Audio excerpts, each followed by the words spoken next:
Aujourd'hui, j'aimerais partager avec vous certains versets du Coran. Des versets d'une force exceptionnelle que chacun d'entre nous devrait apprendre par cœur. Plusieurs de nos éminents savants les ont qualifiés de versets de l'espérance. Des versets capables d'élever notre morale, de redonner vie à notre cœur. Ce sont précisément ces versets que toi et moi devons nous remémorer, dans les périodes d'épreuve, au milieu des tensions, face aux instants de grande détresse. Car en vérité, une seule chose est absolument garantie dans cette vie. Les épreuves et les combats font intégralement partie de notre condition humaine. Cette terre n'a jamais été conçue pour être exempte de souffrance. Aucun être humain, écoutez bien, absolument aucun ne mène une existence de pur bonheur ici-bas. À première vue, il peut vous sembler qu'une personne vit dans l'aisance totale. Vous constatez qu'elle possède ce qui vous manque, et vous vous dites intérieurement, cette personne a vraiment tout. Pourtant, la réalité est tout autre. Chaque individu, sans la moindre exception, traverse des difficultés, sous une forme ou une autre, à sa propre mesure. Je ne prétends pas que les épreuves soient identiques pour tout le monde. Loin de là.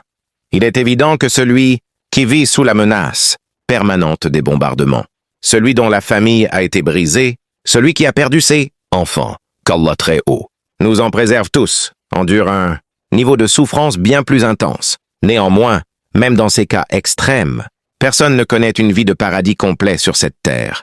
Pourquoi? Car cette existence n'a jamais été destinée à être un jardin de délices. Ce monde est conçu comme un lieu d'épreuve, un espace de mise à l'épreuve, un terrain de difficultés et de défis. Ainsi, l'individu fortuné est éprouvé selon sa propre mesure, tandis que celui qui vit dans le dénuement est testé d'une autre manière. Celui qui a une famille traverse des épreuves liées à cette famille. Celui qui n'en a pas affronte le poids de la solitude. Chacun de nous, sans exception, est soumis à des tests au cours de sa vie. Telle est la vérité. Telle est l'essence même de notre passage ici-bas. Mais la miséricorde d'Allah est immense. Il nous a offert, dans le Coran, des versets capables de nous relever, de nous fortifier, de raviver notre espérance. C'est précisément pour cette raison qu'il nous incombe de les apprendre par cœur. Ainsi, dès qu'une épreuve nous assaille, nous pouvons les réciter, les méditer profondément et y puiser un apaisement sincère. Je vais vous en citer quelques-uns. Le temps est bien sûr compté, mais je souhaite partager avec vous une sélection choisie. Puis, Inch'Allah, je terminerai par ce que j'aime appeler le verset de l'optimisme. Un verset qui nous ramène à un rappel spirituel profond, qui relie nos cœurs à Allah de la façon la plus magnifique qui soit. Avant d'y parvenir, je voudrais commencer par des versets d'optimisme sous l'angle des affaires de ce bas monde. Des versets qui nous parlent lorsque nous sommes confrontés à des problèmes terrestres qui nous invitent à conserver l'espérance, à ne jamais désespérer et à persévérer malgré les obstacles qui se dressent sur notre route. Mes frères et sœurs, le tout premier verset que je désire évoquer est certainement déjà familier à chacun d'entre vous. C'est une règle qu'Allah le Très-Haut nous rappelle dans le Coran, un principe que nous devrions tous graver dans nos mémoires et dans nos cœurs. Quelle est cette règle? Allah ne fait jamais descendre une épreuve sans y associer. En même temps, une facilité. Gloire à lui! Quelle merveilleuse leçon venant de notre Créateur! Observez attentivement la formulation divine.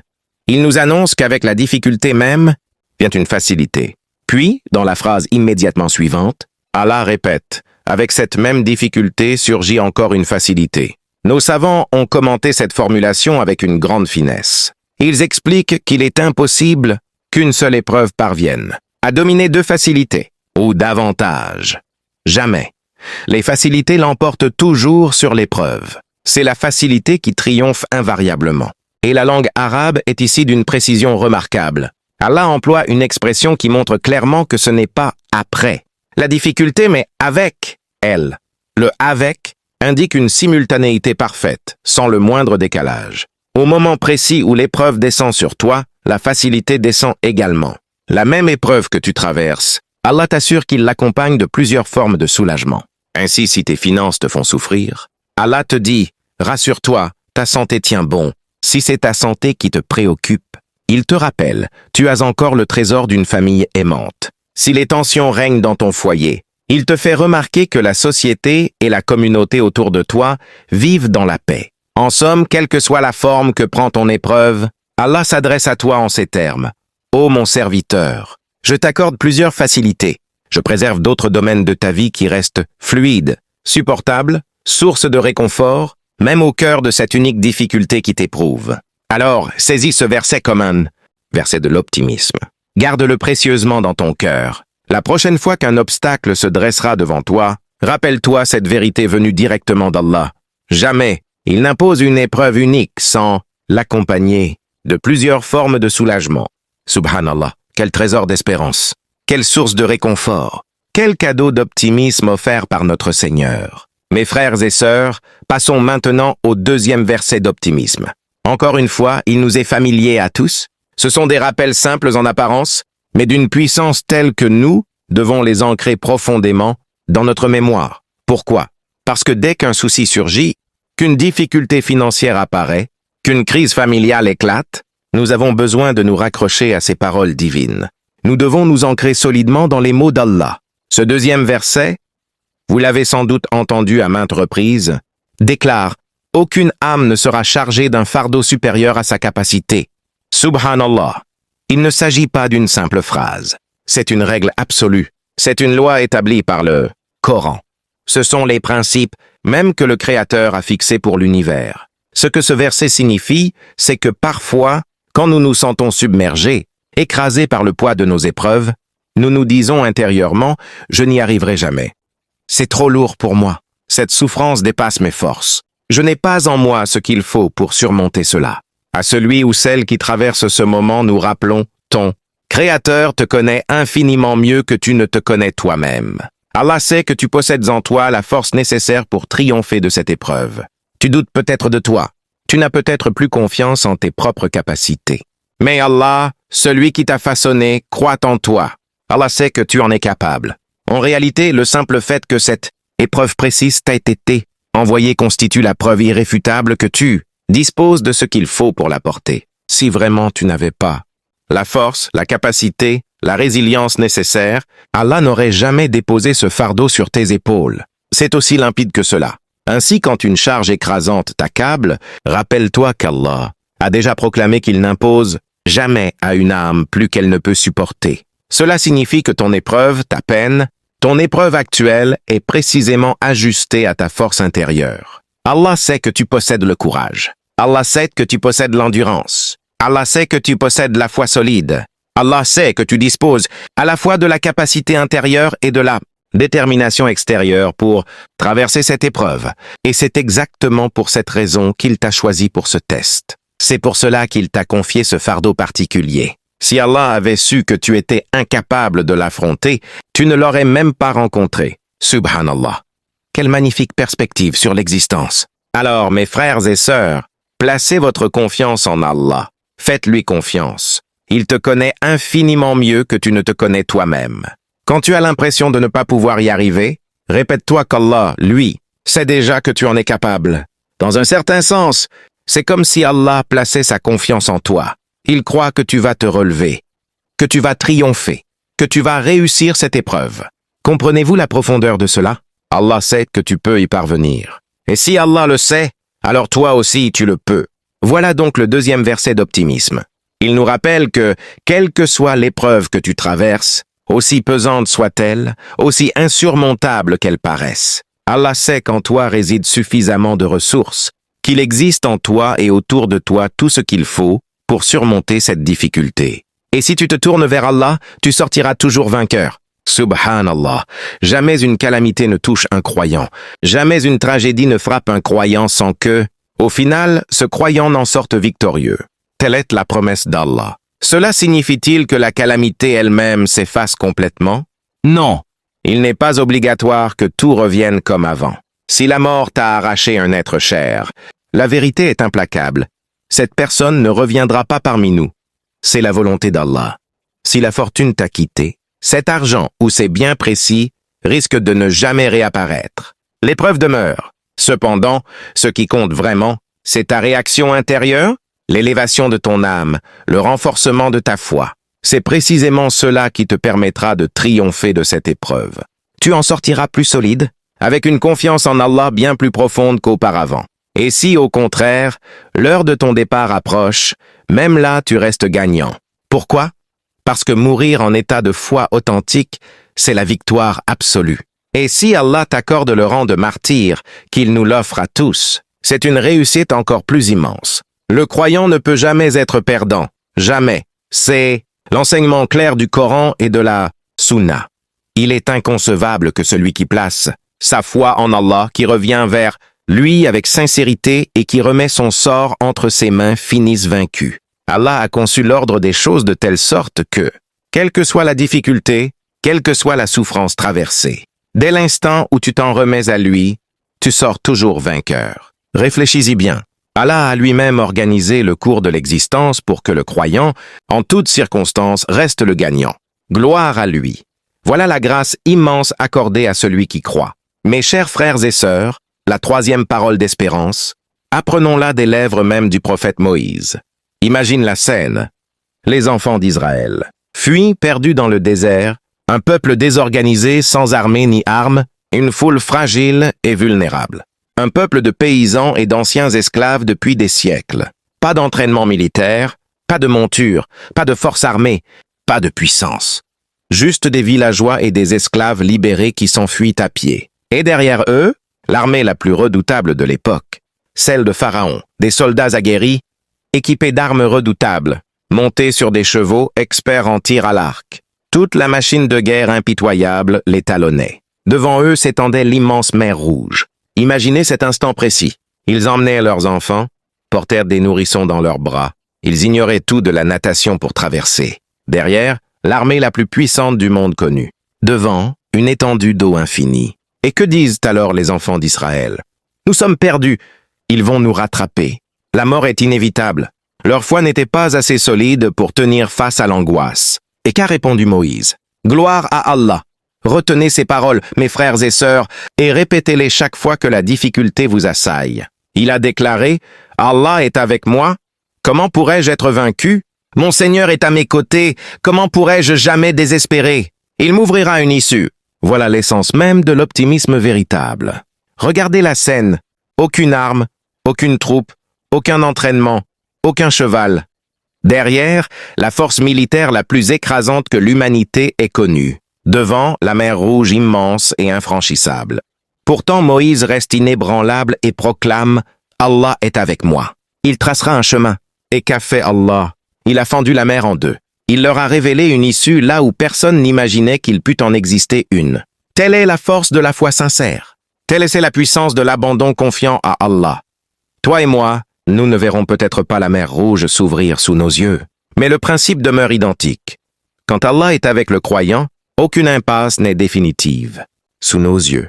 Nos prodiges ne seront peut-être pas aussi spectaculaires, mais par Allah, chacun d'entre nous vivra des merveilles dans son existence dès lors. Qu'il remet sincèrement son sort à Allah. La subsistance surgira d'endroits que nous n'avions jamais envisagés. Le secours viendra de directions que nous n'avions pas imaginées. Des issues s'ouvriront là où nous ne voyions que des obstacles infranchissables. Telle est la vérité vécue par tant de croyants. Lorsque nous plaçons notre confiance en Allah, rappelons-nous également la vie de notre prophète, Muhammad, que la paix et les bénédictions d'Allah soient sur lui lors de son exil Hijra. Il se cachait dans la grotte de Taur tandis que les Quraysh se trouvaient juste à l'extérieur. Abu Bakr tremblait de peur. Il était terrifié et murmura « S'il baissait simplement les yeux, il nous verrait. Il suffirait d'un simple regard vers cette ouverture pour que tout soit fini. » Et que répondit alors notre bien-aimé, prophète, que la paix et les bénédictions d'Allah soient sur lui en cet instant critique, il prononça exactement la même conviction, la même parole que Moïse, que la paix soit sur lui. Il dit, ne craigne rien, Allah est avec nous, subhanallah. Les mêmes termes, la même sérénité inébranlable. Pourquoi? Parce que tous deux étaient des messagers d'Allah. Tel est l'optimisme des prophètes. Et nous, en tant que suiveurs de Muhammad, que la paix et les bénédictions d'Allah soient sur lui. Si nous prétendons vraiment le suivre, si nous affirmons appartenir à sa communauté, Ummah, alors nous devons adopter la même certitude profonde. Peu importe les épreuves qui surviennent, nous devons déclarer « Allah est avec moi ». Allah est avec moi. Car comment celui qui a Allah de son côté pourrait-il jamais être défait? Qu'importe qui s'oppose à toi si Allah est à tes côtés, Mais mes chers frères et sœurs, il faut l'affirmer avec force, il faut le proclamer, il faut le dire du plus profond de son cœur. Ô Allah, je suis ton serviteur. Je me tourne vers toi. Tu es mon Seigneur. Tu me protégeras. Tu m'ouvriras une voie de sortie. Voilà une autre parole d'espérance puissante. Apprenez-la par cœur. Vivez selon elle. Répétez-la souvent. Mon Seigneur est avec moi. Il m'ouvrira une issue. Passons maintenant à une autre parole. L'une des plus fortes expressions d'optimisme auxquelles nous pouvons nous accrocher, surtout dans les moments où nous traversons une épreuve terrible, quand un malheur nous frappe de plein fouet. Retenez bien ce verset tiré de la sourate At-Tawbah. C'est une parole d'une beauté exceptionnelle. Savez-vous dans quel contexte elle a été révélée? Elle est descendue juste après l'une des plus douloureuses tragédies qu'ait connue la communauté musulmane du vivant du prophète, que la paix et les bénédictions d'Allah soient sur lui. Les compagnons venaient d'endurer une souffrance immense, une perte déchirante, une épreuve écrasante. Au cœur de ce chagrin, au milieu de cette détresse et de cette incompréhension, Allah a fait descendre ces mots pour les apaiser. Allah déclare, dit. Remarquez, Allah donne ici un ordre direct. Il s'adresse à toi, à moi, à chaque croyant. Il nous commande de prononcer ces paroles. Allah désire que nous les répétions, que nous les gravions dans notre mémoire, que nous en fassions notre boussole quotidienne. Il ne nous arrivera jamais rien d'autre que ce qu'Allah a déjà inscrit pour nous. Subhanallah. Quelle force dans cette affirmation. Rien ne pourra t'atteindre, rien ne pourra te blesser sans que cela n'ait été fixé par avance. Lui seul est notre Maula. Savez-vous ce que signifie Maula? C'est ton protecteur, ton gardien, ton soutien fidèle. C'est celui qui veille sur ta subsistance. C'est celui qui prend soin de ta santé. C'est celui qui assure ta sécurité. C'est celui qui détient entièrement le contrôle de ton existence, sous tous ses aspects. Subhanallah. Ainsi, Allah nous rappelle que tout ce qui survient est déjà tracé. C'est inscrit dans son livre. Il n'y a ni imprévu ni hasard auprès d'Allah. Tout est calculé avec précision. Chaque détail est décrété. Et qui est à l'origine de ce plan? Qui est celui qui décrète? C'est Allah, ton Maula, ton protecteur. Puisqu'il est celui qui a tout prévu, alors assurément, oui, assurément, celui qui te garde, celui qui veille sur toi te guidera à travers cette épreuve. Il te protégera, il te soutiendra, il prendra soin de toi.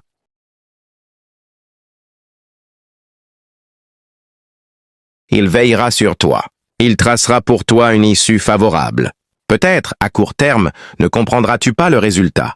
Il se pourrait que ce ne soit pas exactement ce que tu espérais. Il se pourrait que la résolution ne corresponde pas à celle que tu avais en tête. Mais sur le long terme, Allah nous donne cette assurance. Tout cela tournera à ton avantage. Cela servira ton élévation spirituelle. Cela contribuera à ton bien ultime. C'est pourquoi, mes chers frères et sœurs, accrochez-vous fermement à ce verset. Inscrivez-le profondément dans votre cœur. Il ne nous arrivera jamais rien d'autre que ce qu'Allah a déjà décrété pour nous. Et il est notre Maula, notre protecteur, notre gardien suprême. Mes bien-aimés frères et sœurs, l'une des plus sublimes paroles d'espérance, une source d'optimisme pour l'âme, même face à nos propres fautes, se trouve dans le Coran.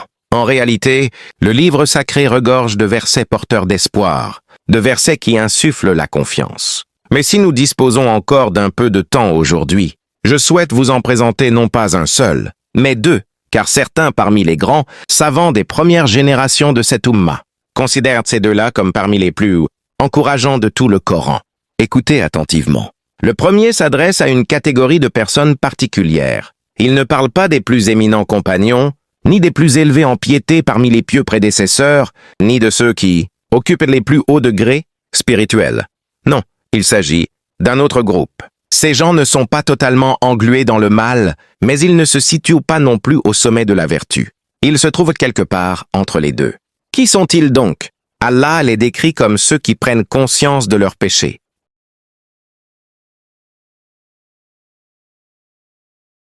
Ils savent qu'ils ont commis des erreurs. Ils savent qu'ils ont trébuché. Leur existence porte la trace de certaines fautes graves. Pourtant, en même temps, ils possèdent aussi de belles actions. Ils ne sont pas engloutis dans le mal absolu. Ils ne sont pas dépourvus d'humanité. Ce sont des êtres comme toi et moi. Ils accomplissent la prière, observent le jeûne, font l'aumône, pratiquent le bien. Mais à côté de ces vertus, des péchés subsistent. Et surtout, c'est là l'essentiel. ils le reconnaissent pleinement. Ils avouent être des pécheurs. Ils déclarent sans détour leurs manquements. Et Allah dit à leur sujet, certes, il leur pardonnera. Subhanallah. Voilà toute la splendeur de la miséricorde divine. Quand Allah affirme qu'il pardonnera, cela signifie qu'il va pardonner. Quand Allah promet, il ne revient jamais sur sa parole. Quand Allah déclare qu'il fera quelque chose, c'est une certitude absolue. L'un des savants d'autrefois a prononcé une parole saisissante à propos de ce verset. Il a déclaré, « Parmi tous les versets du Coran, celui-ci me correspond le plus parfaitement. » Et il a expliqué pourquoi. « Car je suis un pécheur. J'ai accumulé de nombreuses fautes, mais j'ai également accompli quelques bonnes œuvres. Je prie, je jeûne, je donne en charité, et j'avoue ouvertement avoir commis beaucoup de péchés. Ainsi ce verset parle de moi. Il me décrit avec une exactitude parfaite. Subhanallah. Si un érudit aussi éminent, un homme de science et de piété, pouvait dire cela de lui-même, que dire alors de nous? Assurément, toi et moi, simples serviteurs, entrons également dans cette description. Assurément, nous appartenons à cette même catégorie. Des gens qui mêlent actions vertueuses et fautes. Et c'est précisément pour cela, mes chers frères et sœurs, que ce verset nous remplit d'un immense espoir. Car Allah nous annonce clairement, tant que tu reconnais tes mauvaises actions, tant que tu admets tes égarements, tant que tu implores sincèrement le pardon d'Allah, alors Allah pardonnera. Et n'oubliez jamais, quand Allah affirme qu'il pardonnera, cela veut dire qu'il le fera réellement. Telle est l'immensité de sa miséricorde. Telle est l'espérance dont tout pécheur a désespérément besoin. Telle est la lumière d'optimisme qui nous permet de continuer à avancer malgré tout. Et bien sûr, selon l'avis majoritaire des savants musulmans, le verset le plus porteur d'espérance de tout le Coran, celui que nous ne devons jamais oublier et considérer comme la parole ultime de l'espoir. Certains affirment même sans hésitation qu'il s'agit du verset le plus optimiste qui soit. Il y a certes des divergences d'opinion, mais ce passage précis est fréquemment qualifié de sommet de l'optimisme divin. Il a d'ailleurs été récité très récemment dans les prières, peut-être? Même il y a seulement 2 nuits de cela, et subhanallah, sa puissance touche le cœur profondément. Car Allah y ouvre en grand les portes de sa clémence. Il n'y pose aucune condition, aucune limite, aucun obstacle. Les portes sont grandes ouvertes, sans restriction. Et remarquez quelque chose d'extraordinaire. Allah s'adresse à nous directement, à la première personne. Il déclare « Ô mes serviteurs, pouvez-vous imaginer? Malgré toutes nos fautes, malgré nos innombrables erreurs, malgré nos faiblesses répétées, Allah continue de nous appeler « mes serviteurs ». Il nous rattache à lui. Il nous revendique comme siens. Il ne nous rejette pas. Il ne dit pas « ô pécheurs ». Non, il dit « ô mes adorateurs ». Dans ce verset, il ne parle pas aux prophètes. Il ne s'adresse pas aux anges. Il ne vise pas ceux qui sont exempts de tout péché. Il parle à moi. Il parle à toi. Allah proclame « ô mes serviteurs qui avez fait du tort à vos propres âmes, qui avez accumulé faute sur faute sur faute. » Subhanallah. Allah s'adresse directement aux plus grands pécheurs, à moi, à toi, et il nous dit « Ne désespérez pas de la miséricorde d'Allah, ne perdez pas espoir. Ne croyez pas que vous êtes hors de portée du pardon. » Pourquoi? Parce qu'Allah pardonne tous les péchés. Tous les péchés. Sans condition, sans exception, sans la moindre petite note en bas de page. Allah pardonne absolument tous les péchés, et c'est alors qu'Allah nous rappelle pourquoi il est précisément Al-Ghafour, le pardonneur par excellence, et Ar-Raham, le très miséricordieux.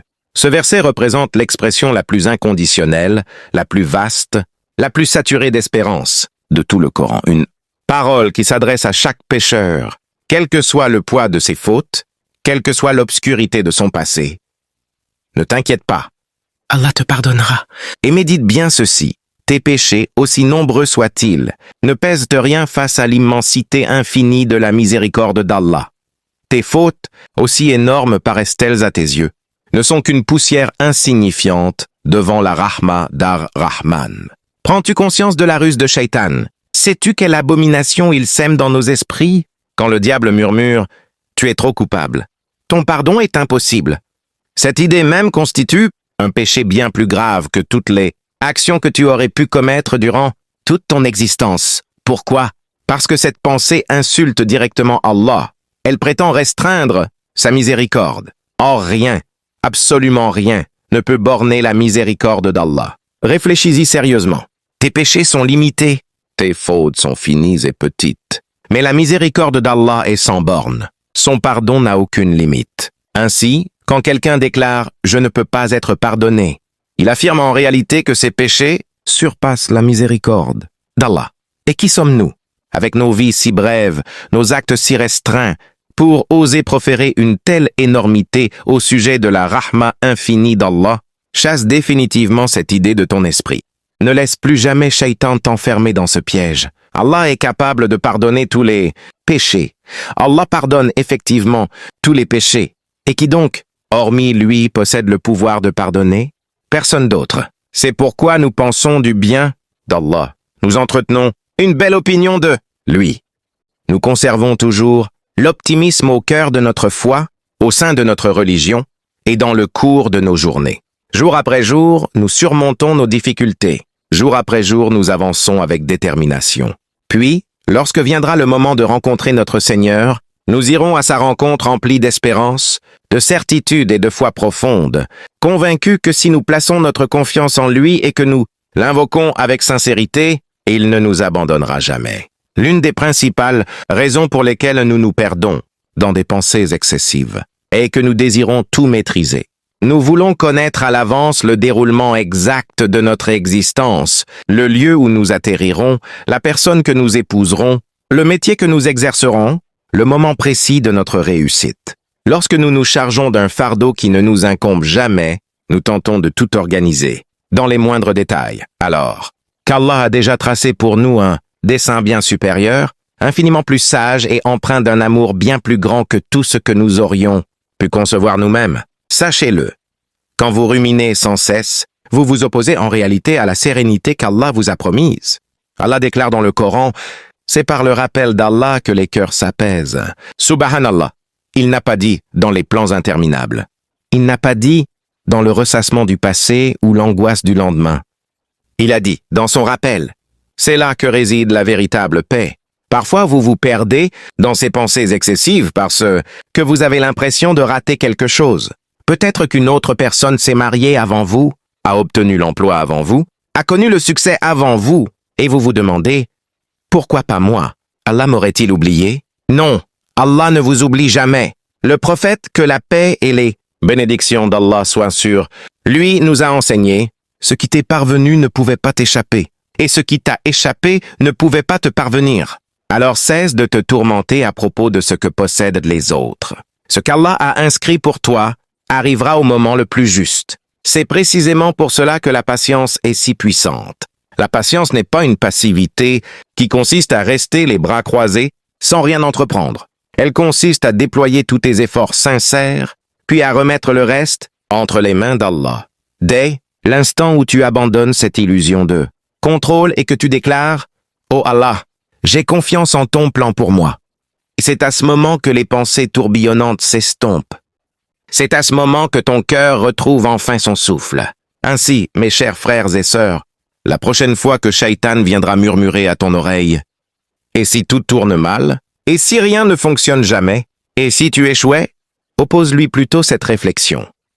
Et si Allah était en train de préparer quelque chose de bien meilleur pour moi? Et s'il me protégeait d'un danger que je ne peux même pas percevoir? Et si son dessein surpassait infiniment le mien? Cesse de te torturer l'esprit. Arrête de t'engloutir dans l'angoisse. Fais confiance à Allah. Son moment est toujours impeccable. Sa sagesse est toujours parfaite et son plan est toujours supérieur. Lorsque tu intègres vraiment cette certitude, tu découvriras enfin la paix que ton cœur recherche depuis toujours. Ne permets jamais à Shaitan de te convaincre qu'Allah ne te pardonnera pas. Cette idée n'est qu'un piège sournois. Au contraire, reviens vers Allah. Invoque-le, pleure devant lui et répète-toi qu'Allah est plus compatissant qu'une mère envers son enfant. Arrête de suranalyser le décret d'Allah pour ta vie. Chaque nouveau matin t'offre une occasion renouvelée de t'abandonner à son plan impeccable, au lieu de te noyer dans des spéculations sans fin sur ce qui pourrait advenir demain. Pense à toute l'énergie que tu gaspilles à te demander si tu as bien saisi la guidance divine, si tu as pris la bonne décision, si tu aurais dû attendre plus longtemps ou agir plus tôt. Cette lutte mentale incessante vole la tranquillité qu'Allah accorde à ceux qui avancent dans une obéissance simple et une confiance sereine en sa sagesse. Il lui ouvrira une issue et lui accordera sa subsistance d'une source inattendue. Et quiconque place sa confiance en Allah, alors il lui suffit. Certes, Allah accomplit pleinement son dessein.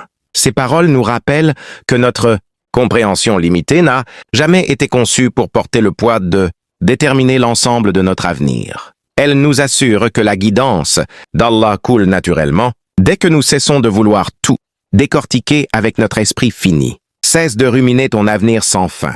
Mes bien-aimés frères et sœurs, certains d'entre nous restent figés depuis trop longtemps au carrefour de l'existence, au point d'avoir oublié que nous avons été créés pour avancer, non pour stagner. Trop nombreux sont ceux qui tournent en rond dans des cercles vicieux d'overthinking, comme si nous pouvions parvenir à contrôler le lendemain en s'angoissant dès aujourd'hui. Le futur qu'Allah a dessiné pour toi dépasse de loin les peurs qui te paralysent. Sur place. Subhanallah, avez-vous bien entendu? Si tu remets entièrement ton sort à Allah, il te suffira pleinement.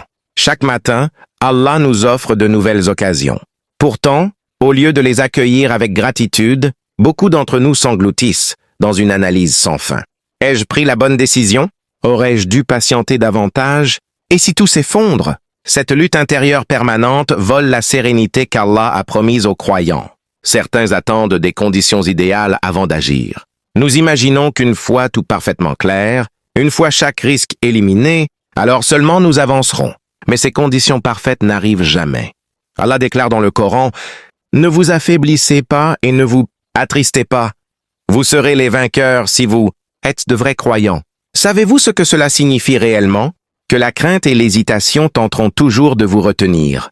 Mais la victoire et le triomphe surviennent quand vous placez votre confiance en Allah et que vous faites le pas en avant. Shaitan n'a pas toujours besoin de vous anéantir complètement. Parfois, il lui suffit de vous maintenir prisonnier dans des boucles de doute. Il murmure. Et si ça tourne mal? Et si tu échouais? Et si les gens te critiquaient? Pourtant, le prophète, que la paix et les bénédictions d'Allah soient sur lui, nous a avertis. Méfiez-vous de l'excès de réflexion et de la suspicion excessive, car ce sont les paroles les plus mensongères. L'overthinking est une arme de Shaitan. Il te pousse à reporter, à tergiverser et à laisser filer les opportunités qu'Allah a disposées sur ton chemin. Beaucoup disent « J'obéirai à Allah quand je serai absolument certain ». Mais la foi, mes chers frères et sœurs, consiste justement à lui faire confiance même quand le tableau complet reste invisible. Lorsque Moïse, que la paix soit sur lui, reçut l'ordre divin de frapper la mer avec son bâton, savait-il précisément comment elle s'ouvrirait? Non. Il obéit d'abord et ensuite le miracle se produisit. Lorsque Marie, que la paix soit sur elle, fut instruite de secouer le tronc du palmier pendant son accouchement, disposait-elle de la force nécessaire pour faire tomber les dattes? Tomber? Non. Pourtant elle obéit et Allah fit tomber les dattes pour la nourrir. La leçon est limpide. L'obéissance précède tout. La certitude et les fruits arrivent ensuite. Allah nous a offert une guidance limpide. Adore le seul, sois sincère, sois généreux envers autrui, respecte tes engagements, éloigne-toi de l'interdit. Ces fondements englobent la majorité de nos choix quotidiens. Quant aux précisions, où travailler exactement, avec qui se marier, dans quelle ville s'installer, elles constituent une épreuve de confiance. Nous saisissons les moyens à notre portée, nous invoquons Allah, nous consultons les sages. Puis nous avançons. Le prophète, que la paix et les bénédictions d'Allah soient sur lui, nous a enseigné, quand un malheur t'atteint, ne dis pas, si seulement j'avais fait ceci ou cela. Dis plutôt, Allah a décrété et il fait ce qu'il veut. Car le si seulement ouvre grand la porte à l'œuvre de Shaitan. Certains d'entre vous tournent en rond autour de la même montagne d'hésitation depuis des années. Vous savez déjà ce qu'Allah a déposé dans votre cœur. Pourtant vous repoussez sans cesse, vous attendez, vous analysez à l'infini. Mes frères et sœurs, ce qui vous est destiné ne vous échappera pas. Votre part ne passera pas à côté de vous. Mais si vous gaspillez votre existence dans la peur, vous priverez seulement votre chemin de la bénédiction qui accompagne la confiance en Allah. Alors cessez de suranalyser votre avenir. Remettez-vous entièrement à Allah, faites le pas décisif et rappelez-vous. Une fois que vous avez pris votre décision, alors placez votre confiance en Allah. Certes, Allah aime ceux qui placent leur confiance en lui. Le message est clair et direct. Arrêtez de vous noyer dans les « et si ». Arrêtez d'attendre des circonstances idéales. Arrêtez de laisser Shaitan vous figer par le doute. Avancez plutôt avec tawakkul, obéissance et foi ferme. Votre avenir est en sécurité auprès de celui qui le connaît déjà parfaitement. Et cela m'amène à un rappel essentiel pour conclure. Ne rompez jamais votre lien avec Allah. Peu importe le nombre de chutes, relevez-vous toujours. Peu importe le poids écrasant de votre fardeau, remettez-le entre ses mains. Il est le maître des issues. Il est celui qui retourne les cœurs. Il est celui qui peut transformer votre vie entière en un instant. Oui, tu as pu pécher. Oui, tu as pu traverser des luttes intenses. Oui, tu as pu te sentir brisé par moments. Mais rappelez-vous qu'Allah proclame: ne désespérez jamais de la miséricorde d'Allah.